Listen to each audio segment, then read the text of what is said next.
I'm calling from the Trib. I'd like to confirm. Hey, I've been getting the runaround for 2 hours. Well, can you tell me approximately how much money was missing? Was it over $1,000?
Neat jeans. Where do you have them done? They just kind of happen. Ooh, I can tell a lot about a guy on a first date by the kind of car he drives, and I think I'm gonna like you. Great wheels. Yeah. That's mine.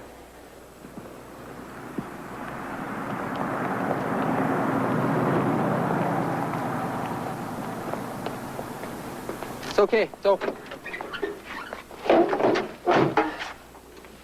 Oh, great sound system. Vehicle fire. So you're a little off the station. Oh, these are scanners. Oh, great. Well, what are we gonna do? You like this guy? Wait a second. I got something better. First, we're going to a fire. Oh, that's cool.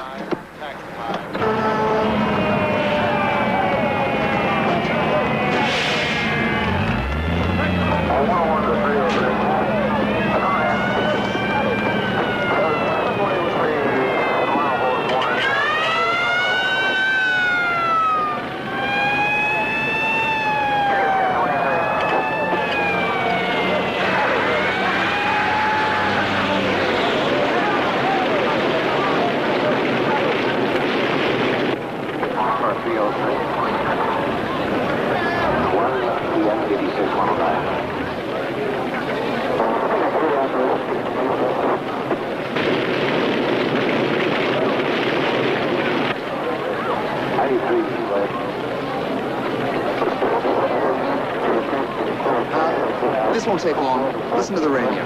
Which one?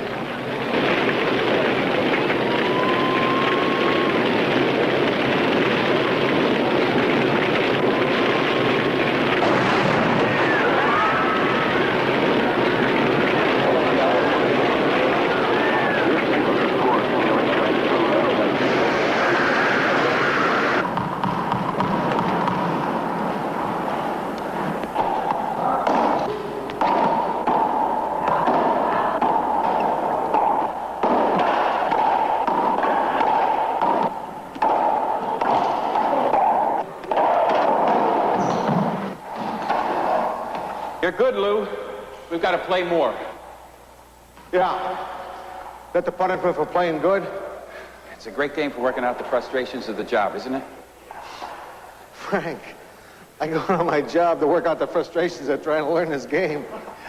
How do you handle it when the pressure's built up and you just feel like yelling at the people who work for you? I yell at the people who work for me. It's very healthy. Excuse me, my beeper. Do you always have that thing go off when your opponent makes a great return? You'd have heard it before if you ever returned one. I'm sorry, Lou. I gotta go. You a doctor? No, fireman. You make house calls? Only if they're burning. Actually, I work out of the Newton Fire Marshal's office. I investigate arson. I'll see you later.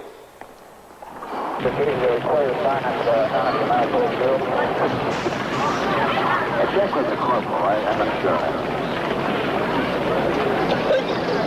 Oh, my God, my baby!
morning. Yeah. 93, lead. Look, bear with me here. I gotta get this film back to the paper. Okay, and then we better get you to your place so you can get all those wet clothes. I need a change. Let's go anyway. What about the disco? Forget the disco.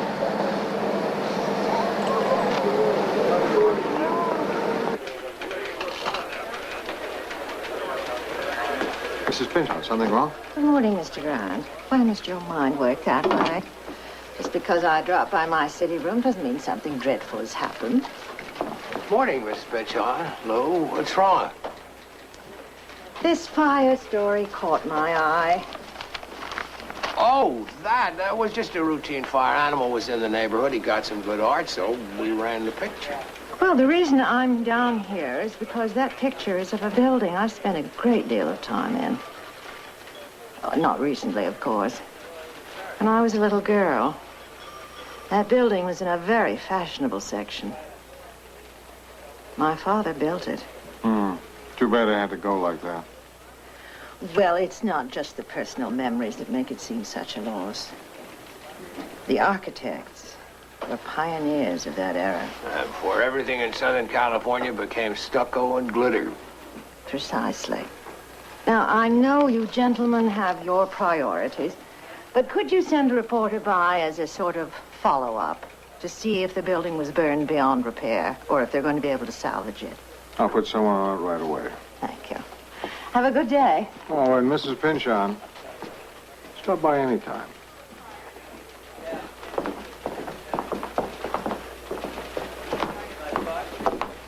What's wrong? Nothing. Billy!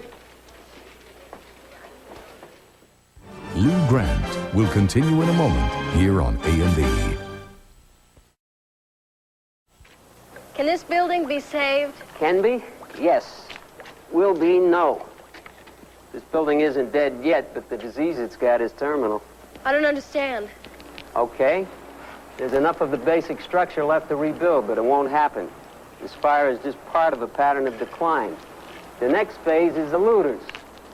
Within the next days and weeks, they'll strip the burned-out apartments of the plumbing, pipes, knobs, sinks, bathtubs, toilets, you name it. Can't the police stop them? You mean post a 24-hour guard on every burned-down building in the city? It would take an army. So what happens? Eventually, it'll be torn down. Fire moved pretty fast through here. You can tell by the glazed alligator burn pattern. Where did the fire start? Basement, where the deepest char is. Then it moved up the stairwell. Fire moves up. Was it arson? Well, most arson fires are pretty obvious. Flammable liquids, for example, leave a pattern. I don't see that here, but of course you've got a neighborhood here with junkies and old folks and homosexuals and poor people. All people who obviously like to set fire to the places where they live. I'm just saying that there's a lot of carelessness and indifference.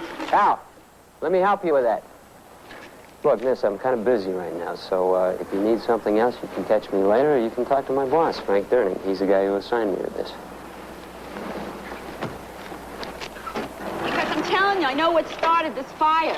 Somebody set it on purpose. How do you know? God, somebody called me last night and told me to get out of the building. So I know this wasn't an act of God.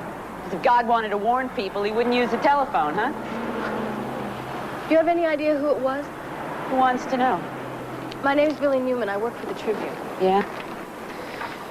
Well, I might know some names. Only I can't say them. Look, I got children to think about. What's your name? That don't make no difference either. That woman thinks somebody started the fire. It even sounds like she might know who did it. Sure, because it was probably her. I'm kidding. I'll talk to her. 5 to 10, she won't talk to me. Remember Eddie Redfield back in Michigan? Sure, the Detroit Dynamo. Sports writer on the Free Press. Gone, heart attack. That's why you shouldn't read trade journals, Charlie. It'll only depress you. Here's another one. This'll really get you. No, Charlie. Larry Abel. Jeez. Dumb, good-looking Larry Abel. Too bad. Not dead. Went into broadcasting, became an anchorman back east. Makes 6 figures a year.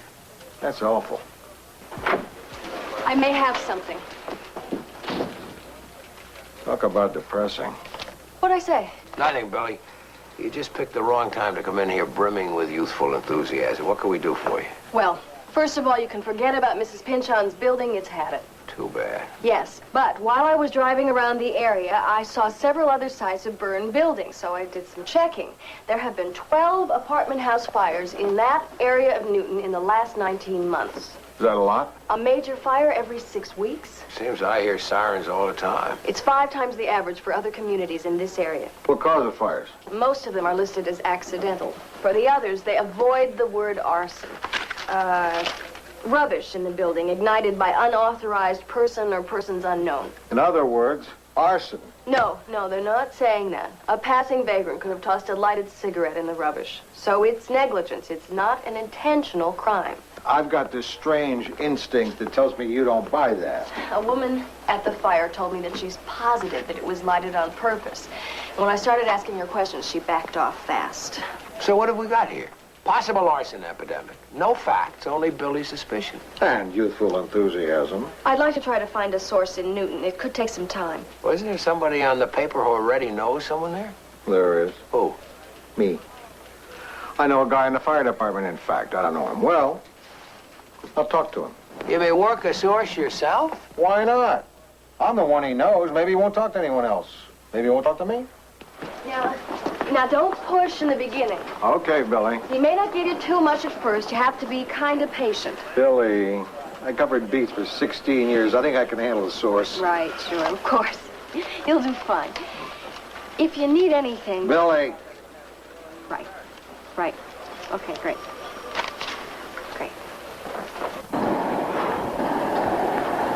Oh, that was better than last time, huh? Yeah, 35 minutes and your beeper isn't going off yet. That doesn't happen so often. What is it you do then? Investigate fires for arson? My men do. Arson is pretty hard to prove, I guess, huh? It's a misconception. Arson isn't hard to prove. It's just hard to pin on somebody. You have to catch the guy running from the scene with a smoking match. Yeah. Not quite that bad. It's just that our caseload is so heavy and people somehow don't realize what a vicious crime arson is. If I used the word killer, that would make people take notice. You're a newsman. You know what fire does to people. People die in fires. Firemen, kids. Even with a man who uses a gun, the destruction is limited. It's fairly known. The guy who puts a match to a building, he could be unleashing a Holocaust, and to me there isn't a worse soul on earth than someone who would do that. You shouldn't get me going. I'm not rational on the subject. I think you're making a lot of sense. In fact, maybe you could help me out with something. The Tribune is following up on last night's fire in Newton. One of our reporters has this crazy feeling that all the burned out buildings in the area might be part of a pattern. Why is that crazy? Like a pattern of arson. We checked the reports. The fires are listed as accidental. Yeah? Where do we go from there? Check again. Look at the ownership of the building. Look for names. What are you saying, Frank? What's the story? Your newspaper's gonna have to do this on its own. Oh, come on, Frank. We'll see where you go with that. It's gotta be my way, Lou. I've got my reasons. Okay. I think it's your serve. Lou Grant will continue in a moment here on A&E.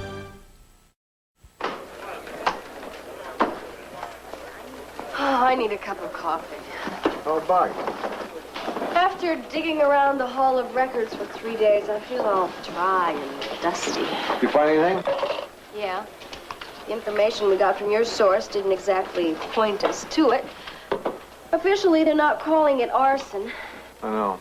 But I did find out something. The name of the wheeler dealer who owns the burned-out building. Who? Ella Schmidt. She sounds like a high-powered speculator. What makes you think so? Well, for one thing, she sold and rebought the building 3 times in the last year and a half, each time for more money. I've got her address. It's somewhere in the Wilshire Center district. Why don't you pay her a visit? On my way.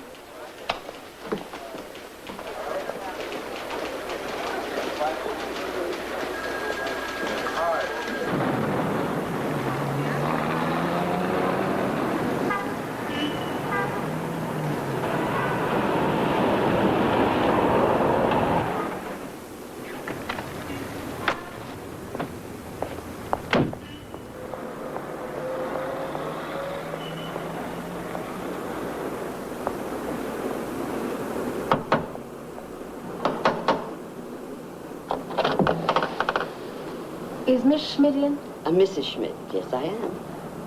Do you own a building at 1520 Dayton in Newton? Yes. Well, I wanted to talk to you about it. My name is Billy Newman of the Tribune. Oh. Well, come in. Would you care for a cup of tea? I just made some. The real kind, not with the bag. That would be nice. And it's still piping hot. Tea must be hot, mustn't it? Yes. Here you are. Thank you. I guess the insurance will cover the damage from the fire. Yes, the insurance. Who's your insurance carrier? Oh, well, if you really want to speak about the building, you'll have to ask my lawyer. I have his card somewhere here. He handles all the business aspects, yes. Here it is. Mason Cunningham. Yes, I am the attorney for Mrs. Schmidt from that venture. I wanted to ask you a few questions about... Let me interrupt you for a moment, Miss Newman. You're talking about a private business here. And I don't have to comment, and I won't comment now. Please don't take that personally, but I've been doing this long enough to know that the press always manages to distort what you say, and then I regret the time that I've spent. I know you're busy, but... That's right. I am busy. I'm sorry. Goodbye.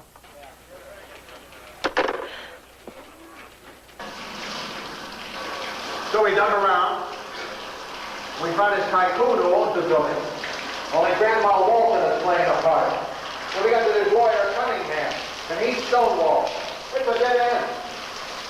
He's checking ownership. Thought we did that. Look at the other burnt buildings. Look for names. What are we gonna find? Whatever you find. Come on, Frank. This is frustrating. It's not fair to have us groping in the dark if you know something. Do you know something? Nothing I can give you, Lou. I have my suspicions, but I do know you're not groping in the dark. You're just going to have to make these painful steps yourself in order to build a case. Build a case? I thought that's what you were supposed to do. I'm trying to. You don't know my problems. I think I'm trying to help you with your problems. You can. Through the trip. You make people more aware. A little public indignation can help. But where are we going? Fire moves up. It starts at the bottom and moves up. That's what you're going to have to do.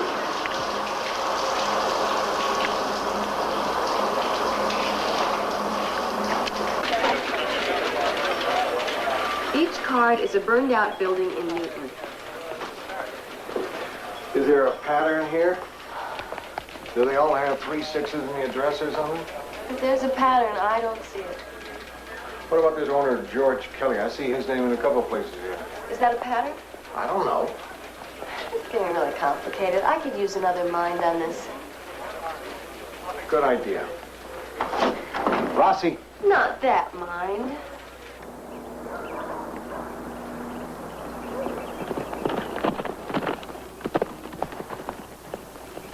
George Kelly?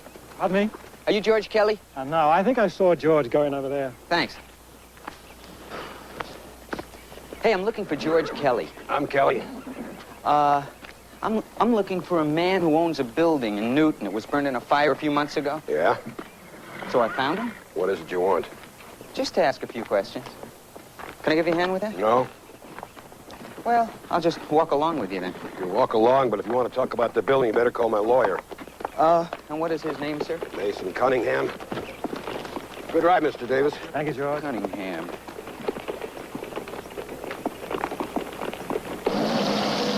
Step aside. Arlo Carp. They said you were from the Tribune. You wanted to talk to me. I just have a feeling you're not the food editor. That's right. Good. Then I won't have to lie. I wanted to talk to you about a building. It had a fire about 6 months ago, and you're listed as the owner. Out in Newton. That's right. Yeah, terrible. Terrible fire. The whole thing went. But the insurance paid for it. Oh, yeah, yeah. But look, I don't involve myself in the day-to-day running of the property. I'm much too busy working on my career. You want to know more, you just talk to my lawyer, Mason Cunningham. You know him? Not real well. Great guy. Say, you had lunch. I'll fix something special. No thanks. I'm kind of short on time. Hey, I understand. I'd only hear myself. Hey, no admittance. Sorry, Joe. I'll take that. Boy, security's really a joke around here. We've got to run it tight as shit. Relax, Rossi. We haven't broken the enemy code here. So far, all we've got is a bunch of names, dates, and addresses which don't add up to anything. Okay, one more time. Each of these 12 cards represents 12 buildings, all in Newton, all of which have had a fire in the last 19 months. And all of which are owned by Ella Schmidt, the housefrau, George Kelly, the stable boy, or Arlo Karp, the fry cook. That's what's great about this country. Anybody can be an entrepreneur. We don't have squires and landed gentry. No, but we do have a few robber barons. I've got a little clue. Why don't you write it on a piece of paper and fold it up so we can all have fun guessing what it is? Howard Davis. Anybody we know? Nope. He just happens to be one of the major partners in the Claremont riding stables, where Kelly is the groom. He owns the diner in Santa Monica where Arlo Karp works. And Ella Schmidt, it turns out, is his mother-in-law. Howard Davis.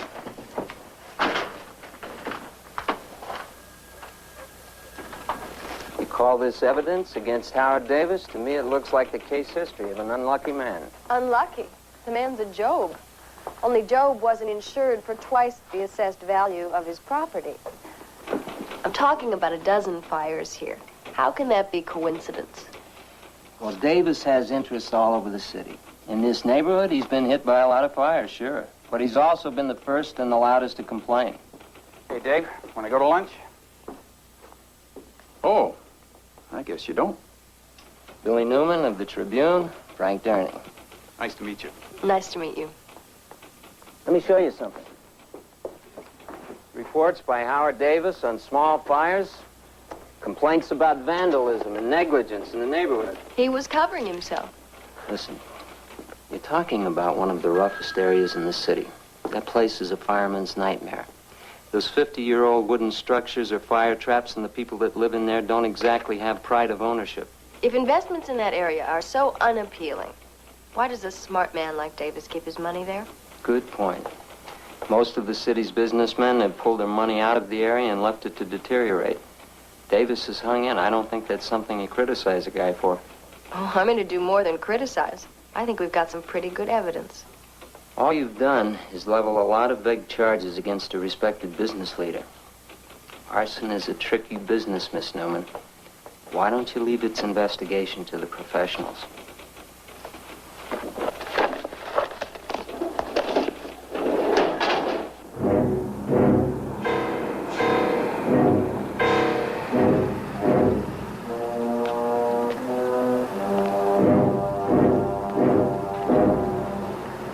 Is it doable? They're all doable. Have I ever let you down? I've been trying to quit.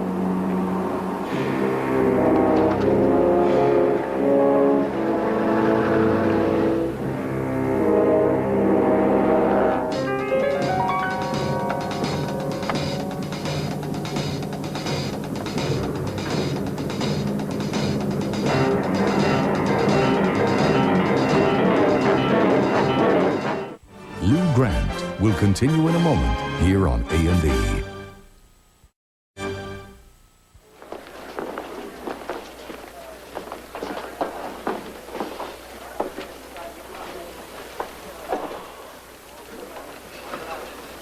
You find pain amusing, Donovan? Not on most people, but you managed to bring it off. I don't know. In the old days, it took brains and guts to sweat a sore, but it didn't make you all sore like this. Because in the old days, you were younger. Because in the old days, we met in bars. City desk. Yeah, Frank, I'm terrific. No, that's not going too well. In fact, it's sort of dead-ended. At lunchtime today? No, it's just I thought you might be a little tired. Of course I'll be there. Yeah. Can we meet in a jacuzzi?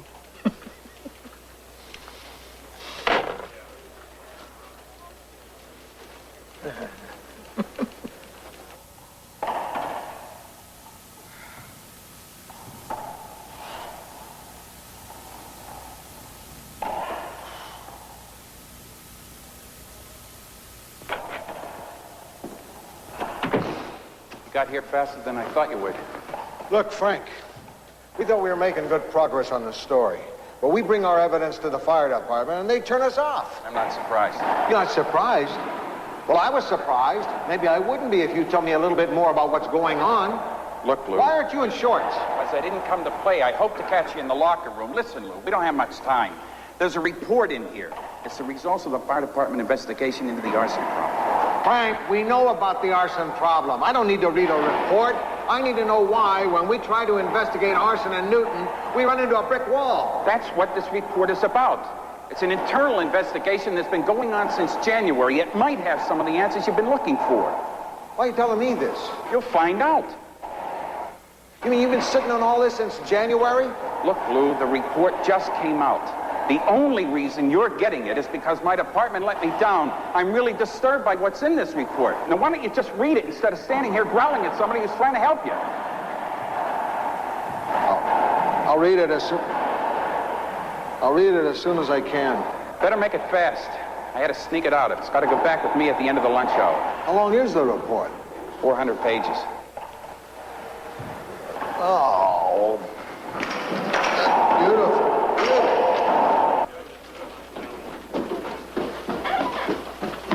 Where are the coffee boys? Off to lunch. Forgot your pants. Rossi, Billy. What's that? Don't ask questions. Just do what I tell you. We have to make copies of this. Use the machine in Mrs. Pinchon's office and the one in sports. Billy, we have to use the machines in advertising. We have 40 minutes. No, 38 minutes. Let's go. What is it? I think it's Lou's memoirs. I hope I get the war years.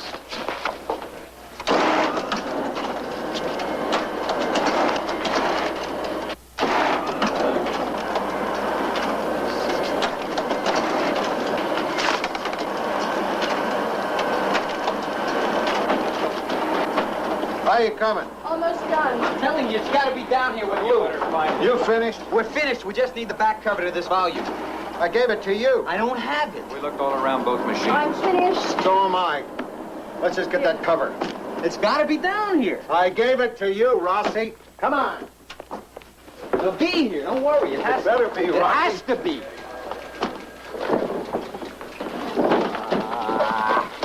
Oh, face it, it's just not here. I can't turn the report back without that cover. You found it. Not exactly. I found this in the library. Aren't they going to be a little suspicious when we give it back with the title, A Boll Weevil Problem in the Central Valley? Not if we use the back cover. The color's close. Not really. Rossi! Well, if the light doesn't hit it. All right, you three start reading the report. I gotta get this back. He goes and plays ball. We have to stay home and do homework.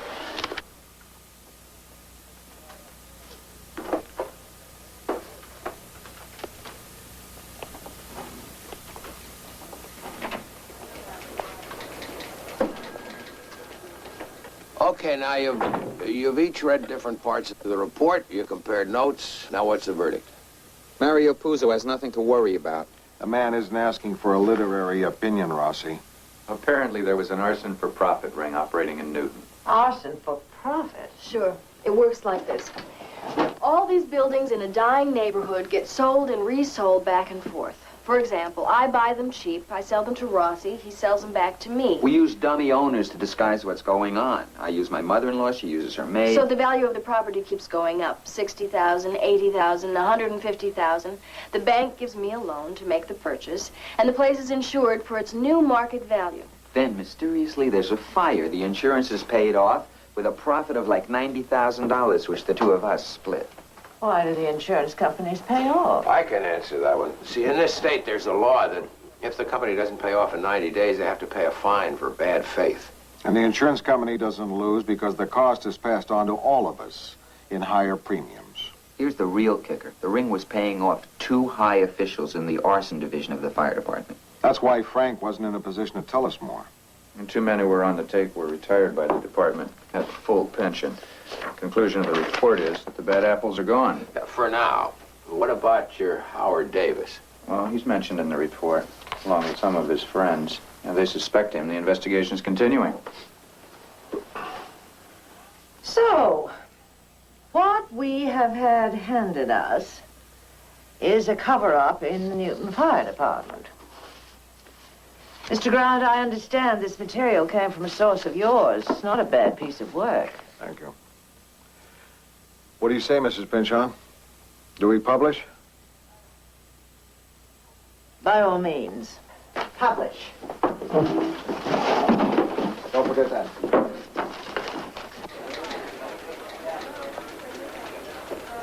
Good morning, Chuck. Hi, Adam. It's good digging on that arson ring, Lou. Ever want to swing over to Financial? I'll find a spot for you. Are you kidding? They'll never give me up. What a great feeling, huh, Donovan? The whole city room gets turned on when we break a story like this. I think everyone feels proud. I feel proud. You did a good job. Want me to send you out on another story? Congratulations. You did all right. What can I do for you, Billy? I located another Howard Davis building in the name of his secretary, same section of Newton. Okay, this is good. And this means we have a potential fire here in 6 or 8 months if it follows pattern. Here's the address. 1812 Dayton. 1812. This sounds familiar.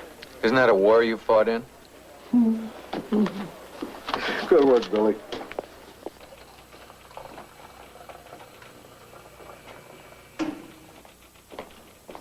Morning, Chief. Not if you've read the Tribune. Just been going over it. For clues as to who the Fink was? Haven't found any. Well, something caught my eye. They say in that paper that the investigation started last January. And yet, it's kind of odd because I really didn't get the go-ahead until late March. Well, I told you about an investigation in January, I believe. January? I don't know. Could be. Yeah, well, I wasn't sure either, Frank. That's why I had all 8 copies of the report recalled. And? Well, this one's interesting. Well, we've been waiting 3 years for a Xerox machine. And then we've had to make do with that old mimeograph machine. And yet, Frank, 5 pages of this report is Xerox, like somebody copied it. Maybe somebody at the trade. But there's this, the back cover. Just a slightly different color from the rest. All in all, I'd say that this copy of the report did a little bit of traveling.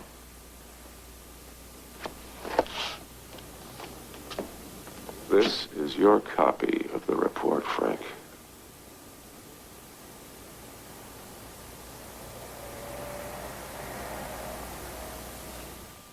Lou Grant will continue in a moment here on A&E. What's good here? The scotch. 2 scotches.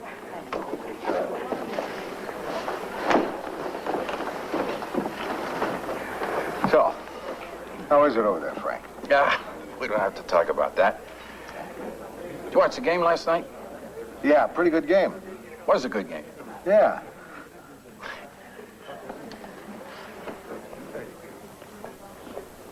Look, Frank, we're following this thing up with stories every day. I read the papers.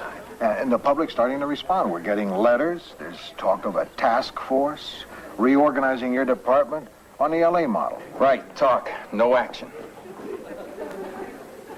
Oh, no, it's good, Lou. It's good. I'm sure people are more aware. You getting a lot of heat? No. Oh, more like ice. Getting the old freeze treatment. Nobody said a word to me in a week. I become like a piece of furniture, a desk or a chair. You know, it's not so bad. I miss a lot of lousy jokes. Yeah, it sounds like a great work environment. Yeah. Yeah, the thing is, it's not just work.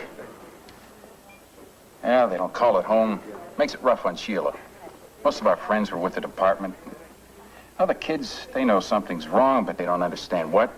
How can they? Tell you, Lou, I don't know how much longer I can stick it out. I feel like I did this to you. Oh, no, you didn't do it. Come on. Huh. I thought you said the scotch was good here.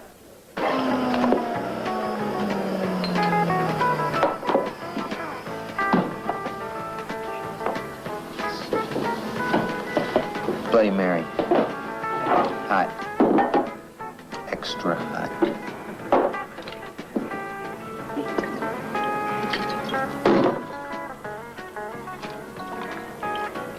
Why don't you sit over there? I'll send it over to you. Sure.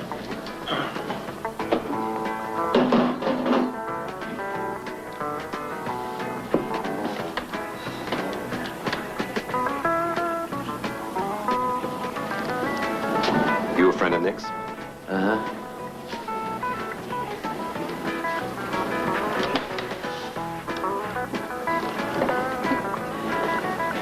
I heard you did good work. Top of the line. That's why my prices are top of the line. I didn't come here looking for bargains. That's a good start. Want to tell me about it? Okay.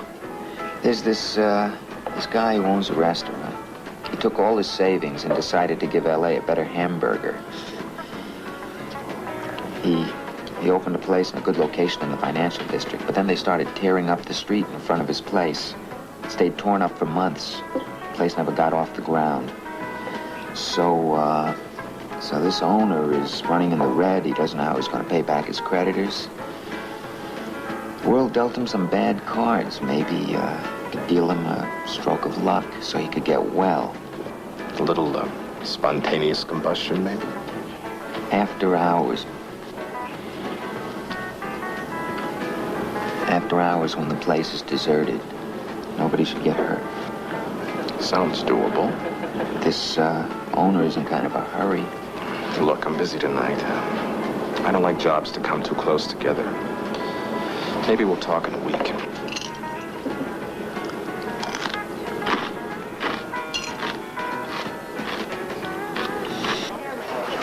Come on, Lou. You can't let this affect your work. I'm not letting it affect my work. I'm letting it affect my lunch. You know, if I were in your place, you'd be telling me how that's all just part of being a journalist. How Frank knew the risks he was taking, and most of all, how important the story was. That the welfare of the community was better served because the Tribune was able to print the truth. I'd say all that. But better. Would I be saying it to cheer you up? Or would I mean it? It wouldn't matter.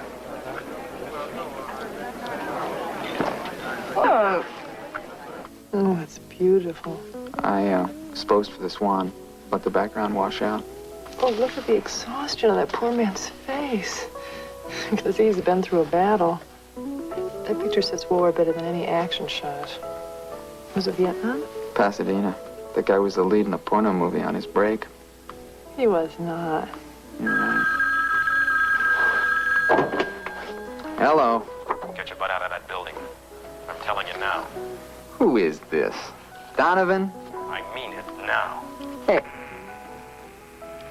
What was that? Some weirdo.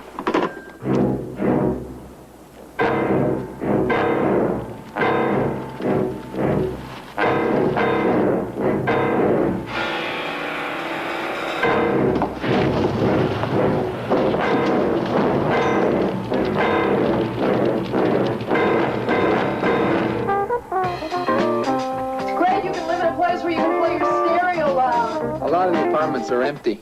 Maybe that's why. Whatever. Nobody complains. That lasagna smells like it's burning. Another half hour. I'm just hungry.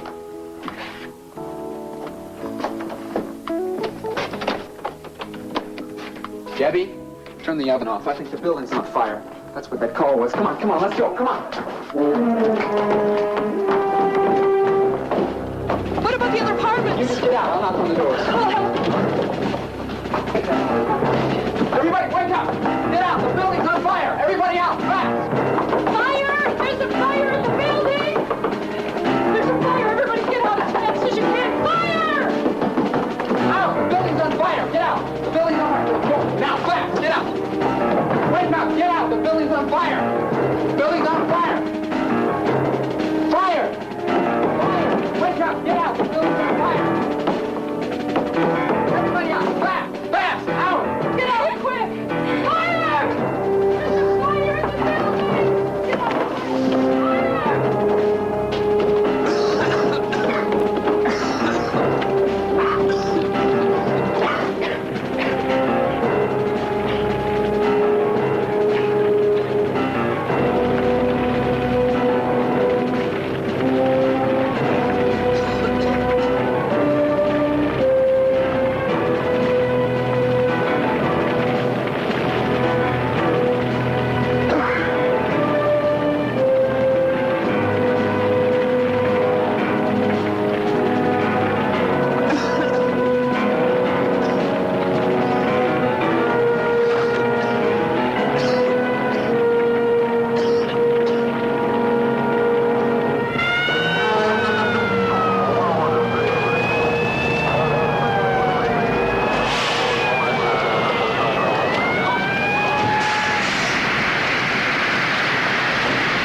Animal, you okay?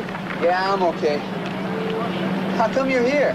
The nightman got the report on the fire. When he checked the address, he realized it was your building. Then he called me, and I brought a friend. Another building owned by Howard Davis. Oh, somebody named Fisher owns the building. Marlene Fisher. Yeah. Davis's secretary. I know Lou. Lou? One of the guys in my building, Mr. Norman. He didn't make it out.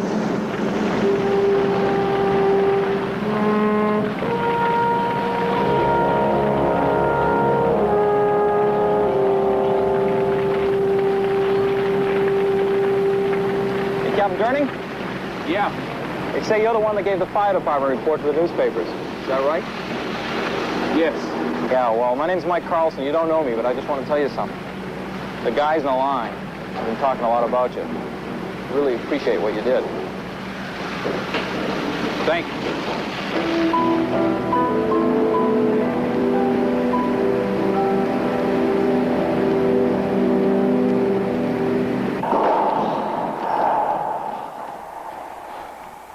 You've gotten better, if that's possible.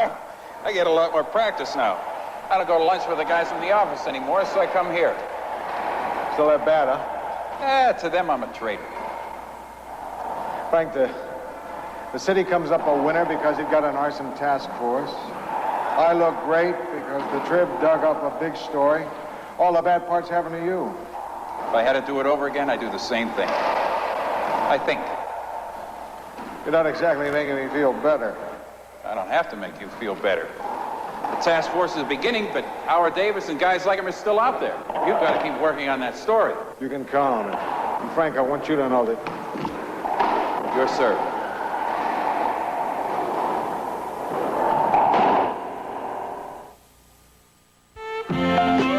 This is Mike Wallace. Pope John Paul II, a moral authority or a master politician? The crisis in the Catholic Church on an all-new 20th century. Tonight, only on A&E. Now, U.S. and Mexican detectives join forces to break up an international drug smuggling ring. Join us for Police Story, next on A&E.